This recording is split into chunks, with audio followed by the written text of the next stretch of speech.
All right.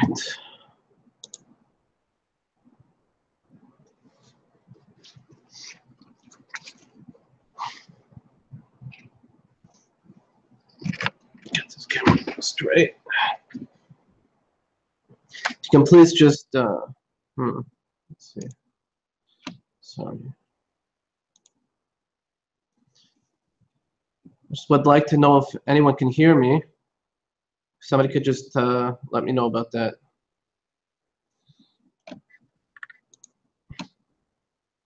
If you can type it in the chat, if you're able to. Just let me know if the voice is clear. Yes, it is. Okay, thank you.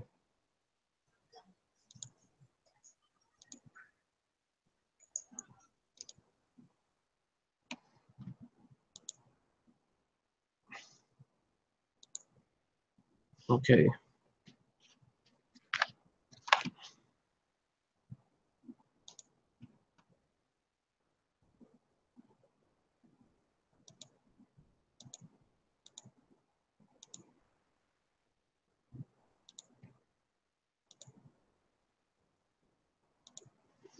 All right. The class we are going to study is going to be titled The Secret of Tisha B'Av. And we're going to speak about the character of the day and some tremendous lessons that there are for us to learn from it, as well as how to connect to a day that can be very difficult for us. As we know, the Beis HaMikdash was destroyed so many years ago, and it's hard for us to connect to this concept. So we're going to begin, and I guess I will take questions at the end. There's two broadcasts going on. There's one on YouTube and one on Google Hangouts, and I haven't gotten the hang of it yet. So I see the chats are separate also. Okay, it's a little confusing, but anyhow, we'll take questions at the end. So I just ask you to be patient for that, and we'll begin. So Tisha B'Av is, as I mentioned, the national day of mourning, so to speak. This is the day when the greatest tragedies took place. They include the destruction of the Beis HaMikdash. Both the first and the second temples were destroyed on this day. And we therefore have many halachas. There were also many other tragedies. The Spanish Inquisition, this was a significant day in the Spanish. There was many tragedies over the years. And as I said, it's like our national day of tragedy or of mourning. And therefore, there are many relevant halachas that we keep. For example, we don't bathe.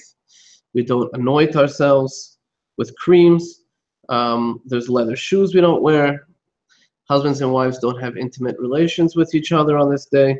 We don't sit on a chair. We sit on the floor until Chatzois, and we mourn. Even learning Torah is not something we do, except for the halachas that have to do with the day.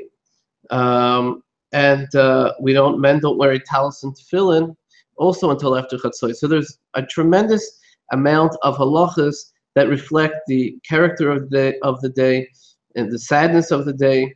And at the same time, there's one halacha that seems to be the total opposite of all of that. And this is that we don't say tachanun on Tisha B'Av. That would seem to be very shocking, considering the character of the day and all of the terrible tragedies that befell the Jewish people on Tisha B'Av.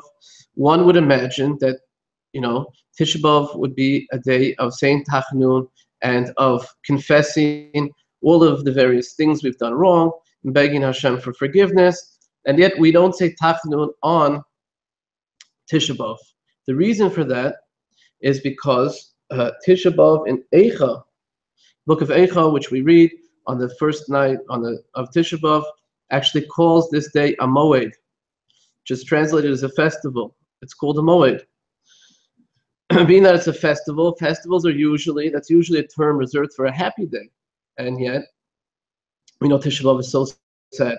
So this is a very interesting thing. We also know, and this relates to perhaps why it's called the moed. We know that in the future Tisha B'Av will indeed become a Yom Tov. We know that Tisha B'Av is the day that Mashiach is born on Tisha B'Av. So we have these two opposing ideas within the halachas of Tisha B'Av itself. Rebbe Nachman has a few further examples of opposing ideas of Tisha B'Av, and I believe by understanding how these ideas work with each other and how you can have these two opposing ideas, one will really understand what this day is truly about, and one will be able to really relate to the day, learn from it, and connect to it. Rebbe Nachman brings down a Gemara in Bechoros. The Gemara says it draws a parallel between a certain tree called the luz tree. The luz tree would produce nuts after 21 days, 3 weeks. And the Gemara draws a parallel between this luz tree and a chicken. A chicken lays an egg after 21 days as well. Rebbe Nachman, this is lesson 85 in the second part of the Quran. He therefore says, this is the reason why we ate the egg at the Sudam Hafsekes, the final meal before the commencement of Tisha B'Av. We eat an egg. That's the minhag that we have. And he says this is the reason because both the luz nut and the egg both have these 21 days that it takes in order for them to be born, so to speak. So this is a very interesting point, because the 21 days, which is the 3 weeks, really commemorates the 3 weeks of mourning that Tisha B'Av is really the highlight of, so to speak. Tisha B'Av is the end of the 3 weeks. It's the high point of mourning, and the interesting thing about that is that luz is also the same name as the bone at the back of one's neck, and it's brought down that after a person passes away and their body returns to the earth, that bone does not rot, it remains, and it's from that bone that the future time of Tchias HaMeisim, the time of the resurrection of the dead, it's from that bone that Hashem will recreate our bodily existence. Now, what's interesting is if these 21 days, we spoke about the luz and the egg, and eating the egg before the Sudam, eating the egg before the fast, if these 21 days, if we're eating this in commemoration of the 21 days of mourning that we're completing now and that are reaching their high point, so then why does it also hint to something which in the future will be a tremendous time of miracles and salvation for us, the time of Tchias HaMeisim? That's an incredible time of joy. Why would these 3 weeks also hint to an opposing concept of tremendous joy and miracles and salvation?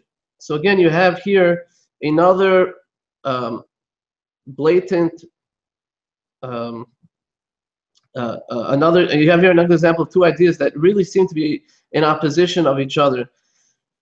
There's more examples, Rebbe Nachman says. He says that the skull, which is where this bone is located, is called Kadkod. Kadkod in Hebrew is the gematria and numerical value of 208. And the word for consolation, nechama, is 104.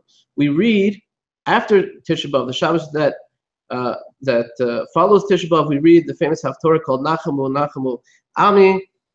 It's in this Haftorah that the Jewish people are consoled, that Hashem will remember us and redeem us. So Nachamu, Nachamu, 104, 104 is 208. It's again a reference to the skull, where part of the skull remains, where we will have Tchias HaMeisim in the future from that.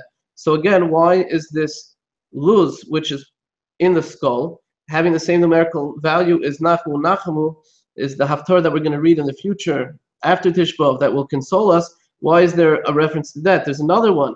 The back of the neck, Rebbe Nachman says, is also called Oref. Like Arpa, Kabbalah talks about that, but Oref is the back of the neck. Again, it's the place where that bone is found.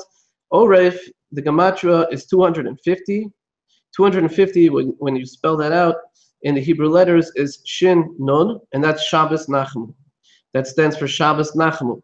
So again, we have another example that somehow this luz, which takes 21 days, at least in the nut version of it, takes 21 days for the tree to bear this fruit. It is another reference to a future time of nechama, of salvation, and these seem to be opposing ideas, the 21 days of mourning and the miracle that will take place in the future. Within Eicha itself, which is the highlight of Tisha Tisha B'Av is when we read Eicha at night in Shul. It's written by Yirmiyahu and Navi. And I'll read you a few of the psukim in Eicha. We find the same kind of thing going on in Eicha also. It's in the third perek of Eicha. Eicha says, Ani agever ra'ani b'shevet evrasi. I am the man who has seen affliction by the rod of his wrath. Right? We read Eicha, it's very sad. Eicha Rashi explains, why did he say, I am the man who has seen? Because even though many other prophets prophesied about the future destruction of the Beis Hamikdash, Eicha was the only one who actually witnessed it. He lived through it. And he continues, he says, Osi nag he has led me and made me walk in darkness and not in light. I'm only against me would he repeatedly turn his hand the whole day long. He's made my flesh, my skin waste away, and has broken my bones. He has made me dwell in darkness like those who are forever dead. He has fenced me in so I cannot get out. He's made my chains heavy. Though I cry and plead, he shuts out my prayer. It's a very sad text. There's many examples in this chapter. And Eicha continues, Yirmiyahu continues to describe how terrible the destruction of the Beis Hamikdash was. But then, very interestingly, in the middle of all of this, he starts changing course, and he says, Zos ashiv el libi akin ochil. This I reply to my heart, therefore I have hope.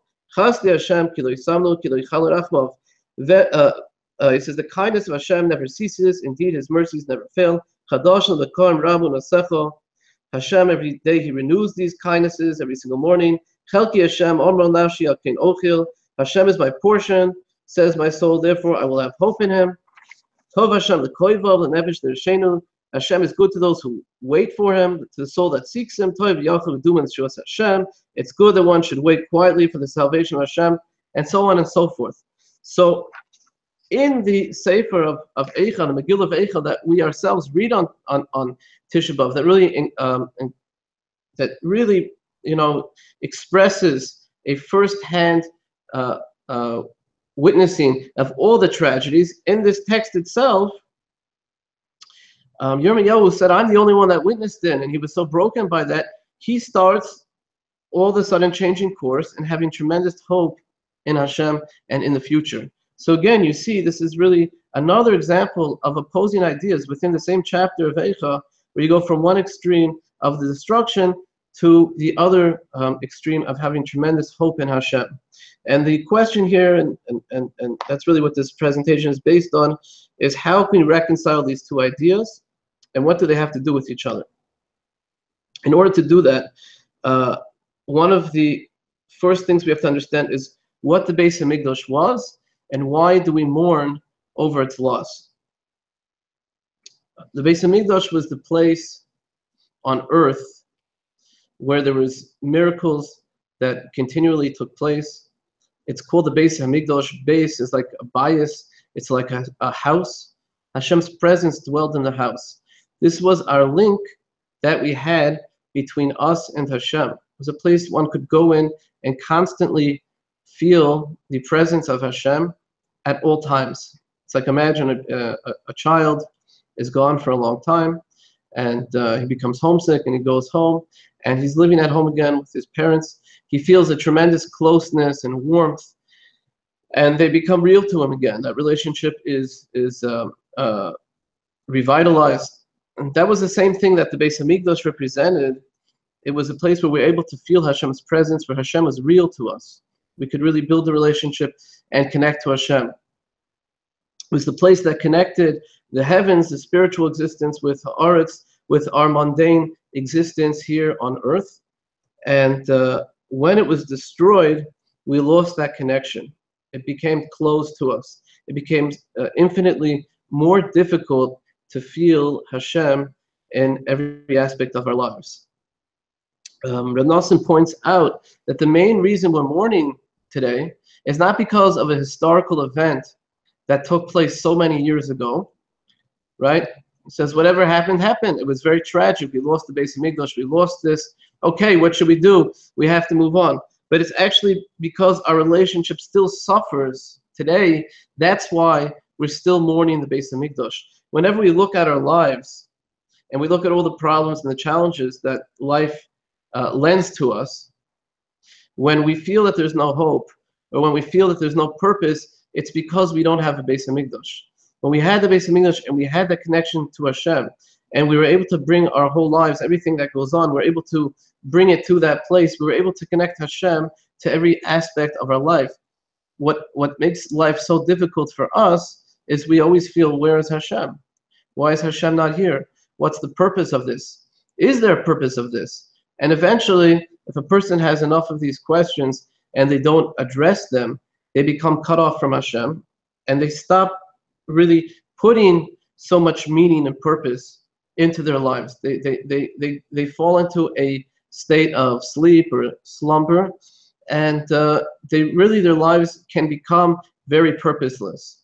But when a person is able to connect to Hashem, when a person is able to draw Hashem into every single aspect of their life, then everything takes on meaning and purpose, even though it may be difficult.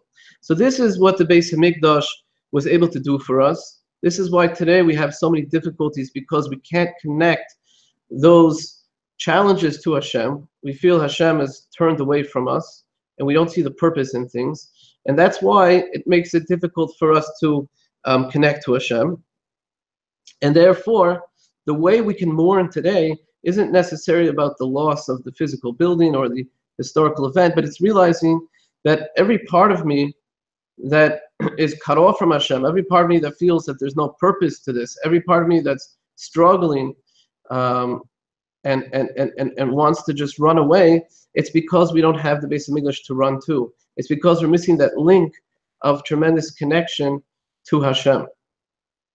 And furthermore, the question really can be asked, and one of the most relevant questions here is, why was the Beis Hamikdash destroyed? So there is a pasuk in Yirmiyahu that says, and the Gemara gives some background to this question. It says that they asked the Nevi'im, and they asked the Chachamim, they asked the prophets and the wise men, why did Hashem destroy the land? Okay, they asked the prophets, they asked the wise men, nobody knew the answer. So finally, Yirmiyahu Novi, he went and he asked Hashem himself. And he said, Alma of the Eretz, why did you destroy the land?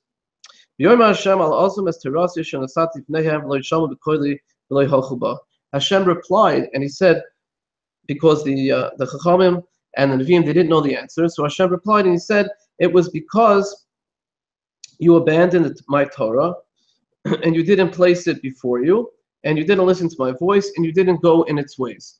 That was the answer Hashem gave. Nobody knew the answer of why. You know, there was so many answers why perhaps it happened. Nobody knew the exact answer of why Hashem destroyed the land. So finally Hashem replied and gave this answer. And the Gemara explains that Hashem's answer was really because a very shocking reason. The Gemara's answer wasn't because we transgressed the Torah, and it wasn't because we didn't study the Torah, but actually the Gemara interprets Hashem's answer to be because we didn't make the blessings of the Torah before we studied it. So the Gemara acknowledges that we did study Torah, just that we didn't make the brachas of the Torah before studying it. And this is really shocking. You know, we're warned so many times what's going to happen if we transgress the Torah. And we know the importance of Torah, and we were actually studying it. So why, just because we didn't make the blessings, is that a reason to have destroyed the land? But Rebbe Nachman points out an incredible idea, that it's one thing to transgress the Torah. People have many nisyonis, they have many challenges in life, and it's very hard for them always to uphold what the Torah says. And he said, it's another thing to study the Torah, but there's many great wisdoms in the world. People go to colleges, they study wisdom, you know, in every country. There's books written on every single subject. Today you have the internet, you can Google anything and learn about it. But the one thing they were lacking was by not making a bracha, by not making a blessing before learning Torah, what they were showing was that they had no appreciation for how special the Torah was. And they felt no joy in studying the Torah. And that, Rebbe Nachman says, is much worse than everything else. Because even if you have something, but if you have no appreciation for it, then what purpose does that thing serve? And the Torah, which is the word of Hashem, which is the greatest thing, if a person doesn't appreciate it, if they don't take joy in it, then what purpose is there for the Torah? So Rebbe Nachman says this actually was much worse than transgressing the Torah, and it was certainly much worse than studying the Torah. There are people that study all kinds of forms of knowledge. That doesn't make the Torah unique. It's an appreciation and a joy that we have to have in Torah. That was the reason when we didn't make the bracha first, that demonstrated total lack of appreciation. And this is a concept about Torah. It's a concept about our whole relationship with Hashem. Why does Hashem lead us in a way where, unfortunately, we have many sad moments that we have to go through, when life has many difficult moments? Why do we have a day like Tisha B'Av where the Beis Hamikdash was destroyed? And it's along the same lines, that because we didn't appreciate something, that in order for Hashem to give it back to us, unfortunately, sometimes He has to take it away from us first. We find this concept in therapy, right? The first step is always acceptance. A person can be in total denial and they can't change, but they have to first come to an awareness, acceptance of what the problem is before they can really become a different person. And it's the same thing with the Torah. It's the same thing with the Beis Hamikdash. Oftentimes, it's necessary, unfortunately, for us to lose something, for us to have the contrast of understanding what it means not to have it, in order for us to gain an appreciation so that we can properly utilize it, appreciate it, take joy in it. And that's why the Beis Hamikdash was destroyed, because we didn't make the blessings of the Torah first. We forgot our uniqueness as Jewish people. We forgot the value of the Torah. We forgot the Beis Hamikdash, the value of it. We took advantage of the fact that we had something like the Beis Hamikdash, and therefore we lost it in order for us to realize what we lost.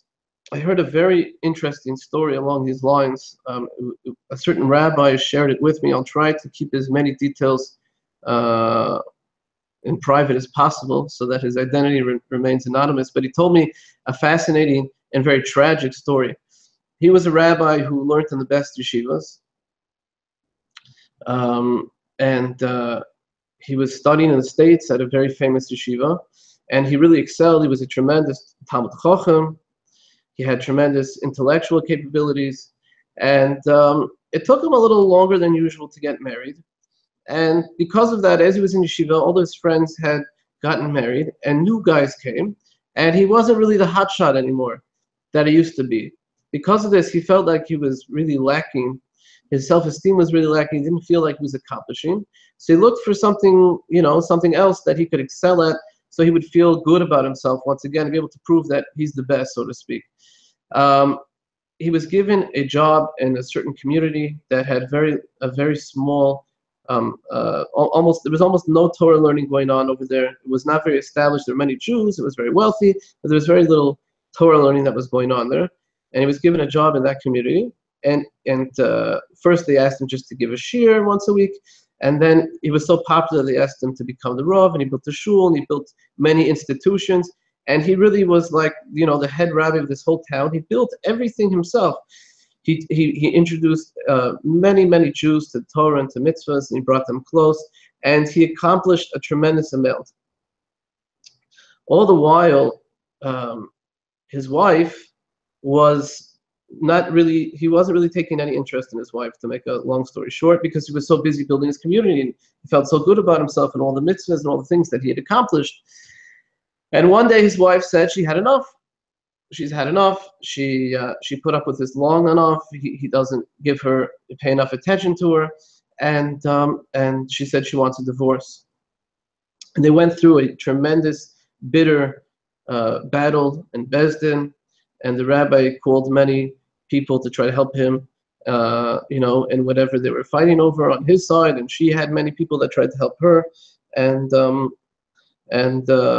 he spent, his community, basically, he lost his community.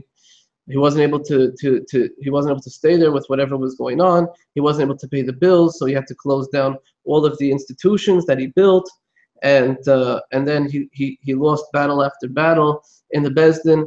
And he basically only had his car left and the clothing on his back. He didn't have much more than that. And he didn't have a house to go to for Shabbos anymore. So one day he called one of the rabbis that was helping him in these battles in Beis Din, and he was supposed to go there for Shabbos, and he called the rabbi, and the rabbi stopped answering his phone call. He told me that he feels the reason why the rabbi stopped answering his call was because he was losing so badly time after time in Besdin that this rabbi just felt too guilty talking to him. So it was Erev Shabbos, it was a short time before Shabbos, and this rabbi who had been on top of the world, so to speak, all he had left was his car and the clothing on his back. He had nothing, he had nowhere to go for Shabbos, and he had finally lost everything. And at that point, he just broke down and he started crying. And he realized, he said, for the first time, that even though he had been so successful and accomplished so much, but he never really felt any joy, because the reason he was doing whatever he was doing was just for his own ego. It wasn't really for the sake of Hashem or for the sake of the mitzvahs. And it was only after everything was taken away from him that he realized how much he really had going for him. And it wasn't that he was doing the wrong thing. Hashem had given him the skills to truly be a successful rabbi and to help all these people, and he'd done good work. It wasn't that he was doing the wrong thing. It was that he didn't have an appreciation for what he was doing and for why he was doing it, and for how amazing of an opportunity he had been given. And he said it was the first time that he felt true joy was when everything was taken away from him. And I think there's a tremendous lesson in that. It's the lesson also of why the Beis Hamikdash was taken away from us. It's a lesson of we witnessed this in the fact that Jewish people didn't make the bracha before they studied Torah. It's that unfortunately, sometimes in order for us to see and to appreciate what we have, it has to first be taken away from us. And Rebbe Nachman then goes on, he goes back to this idea of the egg that we spoke about, that we eat before Tisha B'Av begins. A kosher egg has to have two sides. It has to have, one side of the egg has to be round, and one side of the egg has to be pointed or sharp in order for it to be kosher. If it's round on both sides, or if it's sharp on both sides, it's not considered a kosher egg. It's not from a kosher bird. And Rebbe Nachman explains beautifully that everything Hashem created is for the purpose of drawing us closer to Him and enhancing our relationship with Him. It's no different with this egg. There's a tremendous lesson that we can actually learn out from this egg. And that is that the round part of the egg, and roundness in general, unfortunately, a person, when they come back from a funeral, when they're mourning the loss of a close relative or a spouse, we give them adashim, we give them lentils to eat. And they eat eggs, to eat these round things. The round actually represents the cycle of life from birth to cradle. Everything that's born, it returns back to where it began. That's what roundness represents. So when it represents a state of mourning, right? There's a certain mellowness also that a mourner has. They don't have words to speak. They're very quiet. They're mourning. And that's what round represents. Now, when things are taken away from us and we're in a state of mourning, if you take that egg is the example of our life, if both sides of the egg are round, which means we're just in a perpetual state of mourning, that can be very destructive and very, very unhealthy. A person who is sad or depressed or is in a continual state of mourning, that is, Rebbe Nachman calls it, the greatest sin is a very gedoliyos be'atzvus. It's a great sin to be depressed. Being in a state of continual mourning or continual depression is completely unhelpful and completely unhealthy, both in serving Hashem and living the type of life that we want to be able to live. On the other hand, there's the opposing state, which is represented by the pointy part of the egg, where the egg comes to a point, represents times of joy and excitement. A person like leaping for joy and they're screaming for joy. It's when a person has a mouth and their mouth, is able to express themselves. That's the opposite state, when a person is in a state of tremendous joy. Now, if a person is in a state of tremendous joy in such that the egg has pointy sides on both, that's also not kosher. Why? Because a person has to also remember that they're living for eternity, they're not living for this world. So if they're just in a state of joy to be in a state of joy for no higher purpose, that also is a unhelpful an unhealthy way of living. But Nosson says the way of the kosher egg is to have one end which is round and one end which is pointed. And it's this interconnect between the two sides, Nosson says, that teaches us how to properly live our lives. On the one hand, there are times like this period, like Tisha B'Av, where things were taken away from us. And we're mourning, we're sad, we don't necessarily have the words to express right now. On the other hand, we have to connect that and remember at the same time that there will be a future time of great joy. And we have to remember that this actually is preparing the way for that future time. As we explained, when we begin to appreciate things, then Hashem is more than happy. In fact, that's what He wants. He wants to give them back to us. He wants to give them back to us, but He wants us to enjoy them. So therefore, we have to have a proper appreciation in order to enjoy them. So at the same time that we're mourning, we have to at the same time have this sense of future joy and future nechama, future reconciliation, or the word is not coming to my head right now. Future nechama will be a future time where we will be consoled. This consolation. The feelings of sadness have to also be with feelings of consolation. We have to connect it to. We can never just be mourning in the state of sadness, where the sadness is an end within itself, an end to itself. That's very negative and very destructive. Our sadness or our consolation has to be laden with hope for the future, and with emunah, faith in Hashem, that all of this is for a purpose, and that we will, in the future, that we will merit to see the rebuilding of the Beis Hamikdash. And we have many examples of this in the Psukim. We say, Sisu ato masis kol mesablim baleho, that join in the joy, all of those who mourn its loss. And the joy is only possible for those that mourn its loss. Or our rabbis teach us, it's specifically whoever mourns in Yerushalayim that will merit to see it rebuilt in joy. Why is that? Because it's through realizing what you're lacking, and that you're able then to turn to Hashem, and you're able to gain the appreciation so that later you can merit to truly enjoy it and partake in it. This is all really one process. When something's taken away from you, and when you're missing something, and then you start to, it now becomes clear to you what you had and how great that was.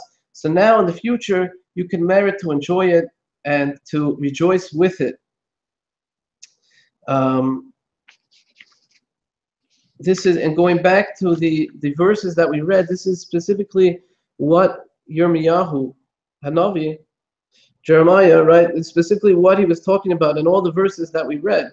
We said, how could it be that somebody like him, right, who he was the one that witnessed firsthand all of the tragedies that took place, how could it be that just a few psukim later, in the same Eicha, he starts to find tremendous hope and to Hashem, and he becomes very positive? How does this whole, he seems to be very negative, seems to be experiencing tremendous sadness, and then he's able to do a 360 and become extremely positive. We said, how's that possible? But really the whole idea of tragedy is something's only tragic when you realize how far something came and how far it fell from its essence. So for example, if someone passes away in their prime, the prime of their life, and you realize how much of a contribution they could have made to society or to the world, so it's very tragic when that person passes away. Yirmiyahu Hanavi, he, by seeing the destruction that befell the Jewish people, by seeing how low we fell, that contrast helped him realize how great we really are and what our true place is. And when he remembered how great we really are, what our true place is, because of the opposite that had happened, with his emunah on Hashem, he knew that this was only a temporary setback, and that vision of what we truly are, he was able to hope for that and remember it. It actually triggered the opposite, realizing what we're really all about.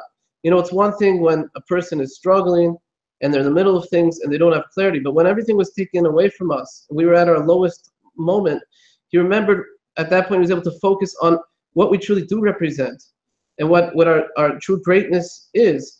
And therefore, he was able to have hope for that time of the future, because he knew that everything Hashem does is only paving the way for the future. Again, it's being able to see what we're lacking, being able to mourn, but the mourning is never something within itself. It's not the two round parts of the egg. It's a round part of the egg with a pointed part. As we mourn and as we realize what we're lacking, we realize it's only Hashem preparing us for the future. And therefore we have emunah on Hashem, and we're able to pour out our hearts with tremendous hope to Hashem, because we know He'll renew us, and we know that He'll give us back every single thing that we're lacking. He'll restore to us. And this is just part of that process. So it's actually the mourning. As we mourn, we have to comfort ourselves and console ourselves at the same time. It's a mourning. They're tears that are laden with hopes, with hope for the future. It's not just tears. It's not someone who's just crying endlessly, and it's not crying for the purpose of crying.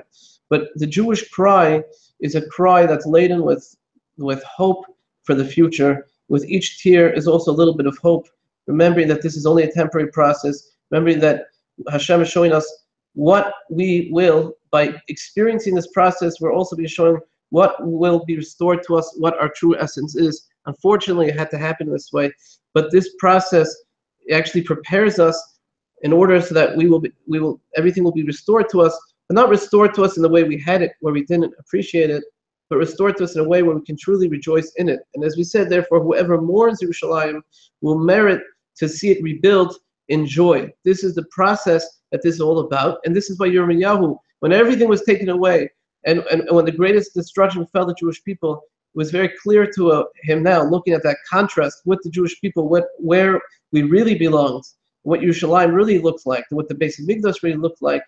And then he was able to have emunah on Hashem and have hope in Hashem, that this is all taken away for a purpose, but certainly Hashem will restore it to us. That was very clear to us, the vision of what we truly look like. And as I said, it's the same thing. And in therapy, oftentimes, we have to take a step back in order to take a step forward. We have to the first step is the realization of destructive behavior, realization of things where we're lacking in, of areas that need self-improvement. When we're pushed away and we start to realize that Rebbe Nachman always says that Hashem only pushes us away in order to ultimately draw us closer. He never pushes us away just to push us away. Everything is just to give us the realization that I am capable of something much greater, but I have to first have this realization, so things are removed from me. I'm put in certain challenges in life where I'm lacking in those areas, and they're now obvious to me because I realize that those are actually areas that I can excel in and where I can grow in and reach certain goals. And Rebbe Nachman therefore says, "Ein shum yushbar lam klal." There's no such thing as despair. So even if I've fallen from a certain level, it's because it's to give me that realization that that level is possible for me. I can reach that place, right? And therefore I fall away from it so that I appreciate those abilities that are possible to me. That's the same idea as the luz that we spoke about. On the one hand, the luz represents the 21 days of mourning. At the same time, the luz is also the bone that we spoke about all the way at the start. It's the bone where tchias amesim, where the body and the future will be reproduced from this bone. Why is that? Because through the 21 days, through the things being taken away from us, that causes us to realize what we're missing and what is truly possible for us. So then we console ourselves with our tefillas, our prayers to Hashem, with our desire that Hashem renew us, and with our emunah on Hashem. All of that it's necessary for us to go through this process so that we can eventually come to the future point of where we have a tchias amesim. We're revived from this specific bone that remains with us, and that reminds us of the process we have to go through in order to get to that later time. And it's therefore through everything we're going through in life, all of the things that we're lacking, when we realize we're lacking all these things because we're distant from Hashem, and because we don't have the Beis Hamikdash where we can just turn to Hashem and feel Hashem in every single part of our lives. When we realize this, we then turn to Hashem and we remember that Hashem wants to help us, remember that Hashem will help us get there, and we turn to Hashem in tefillah, we turn to Hashem in Amunah, and we are menachem ourselves, we console ourselves with those thoughts that these are just temporary setbacks. This is just Hashem push me back temporarily so that I'll push forward a little bit. It's just Hashem taking away something from me so that I'll appreciate it in the future, so that He can give it back to me, and I'll be able to rejoice in that thing much more than I ever did. So therefore, we actually are the ones that give ourselves the nechama. We by first mourning, we're then able to give ourselves the nechama. By putting ourselves into this process, it's like a self-help process.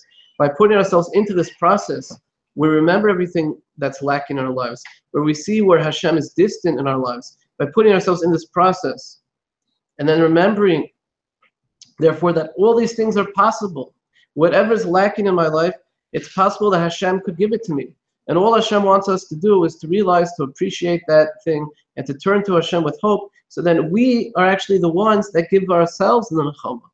We're the ones that console ourselves, because we console ourselves through that amunah in Hashem, and through the tefillah, prayer in Hashem. We console Hashem through the new effort. We console ourselves through the new effort that we're going to therefore put into all these areas of our life.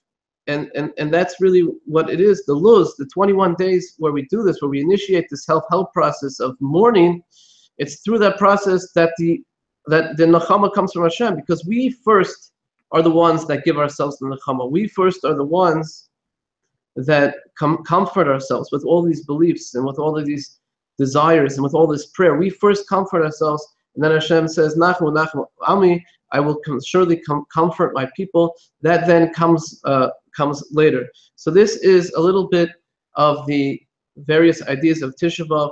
You now see, hopefully, the reason why you have these two things. On the one end, Tisha B'Av is a day of tremendous mourning, like we said, and we have all these halachas and things that we don't do on Tisha B'Av.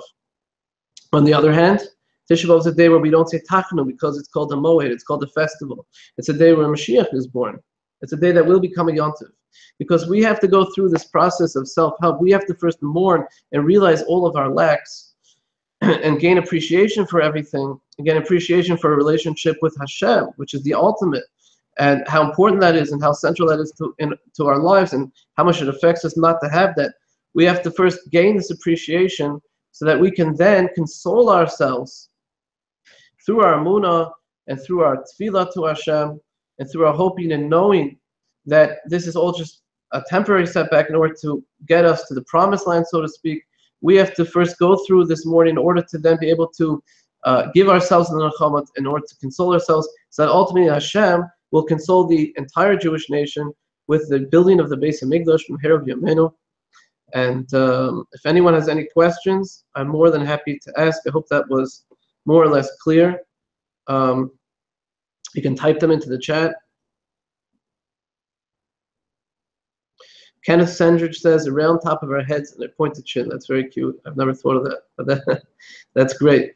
The idea is that every time, just to clarify that again a little bit, the idea is that every time we feel mourning, we feel sad, we feel something's lacking, we have to then go also up to the other end of the egg.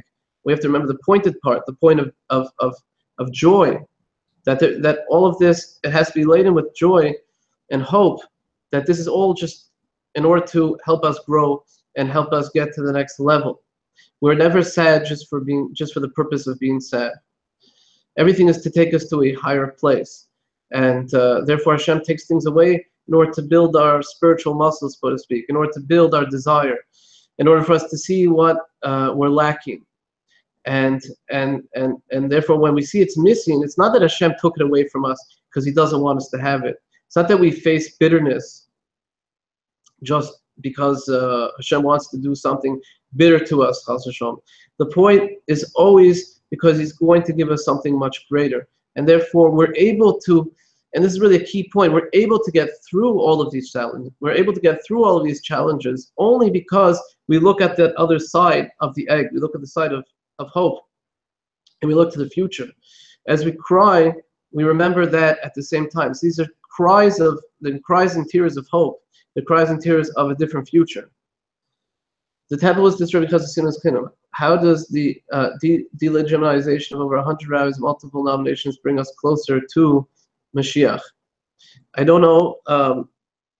I'm not talking about anything political over here. That's an entirely different subject. I'm not even sure what it's in reference to be honest. But I really don't want to get into anything of that nature right now. All I want to talk about is what the Beis Hamikdash represented, which was a closeness and a clarity of Hashem. When we had the Beis Hamikdash, we had a place called the Lishkas Agazis. It's a place on the Har Habayis where the Sanhedrin would sit, and whenever there was a matter of Jewish law that we were not sure about, we were able to approach those rabbis, and the rabbis were able to tell us what Hashem's desire was from us. Unfortunately, part of the curse of having the Beis Hamikdash being destroyed was we've never had a Sanhedrin, and we don't have clarity about many matters, and that's part of the issues we have today, is that it's hard for us to get clear answers. If we would have clear answers from the Torah, we would be able to feel much closer to Hashem, and life would, so to speak, make much more sense to us. So we're actually mourning that. We're mourning that lack of clarity, and we're kind of blindfolded today because of that. But again, that brings about an appreciation for what we're lacking.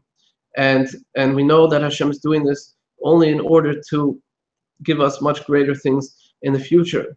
So as we cry about the lack of leadership that we have today, and about the many tzaddikim who've passed away, and the true leaders of the Jewish people that we're lacking today, as we cry about the lack of leadership, we remember that there will be a future time where Moshe Rabbeinu will come back again, and we'll have the greatest tzaddikim leading us, and we'll truly appreciate and follow what they have to say. So everything we're lacking it has to be turned around in a way where it's filled with hope, and therefore it becomes very healthy to mourn, because our mourning is not just an endless cycle.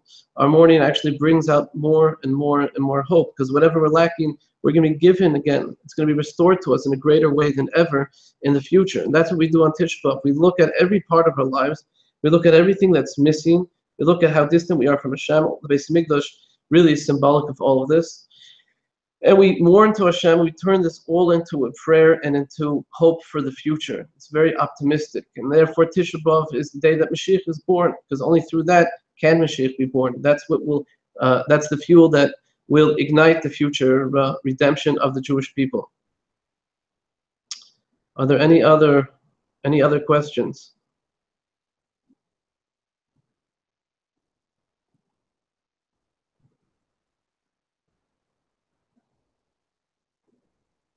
I hope the points were clear, and I hope that they really enhance your Tisha B'Av.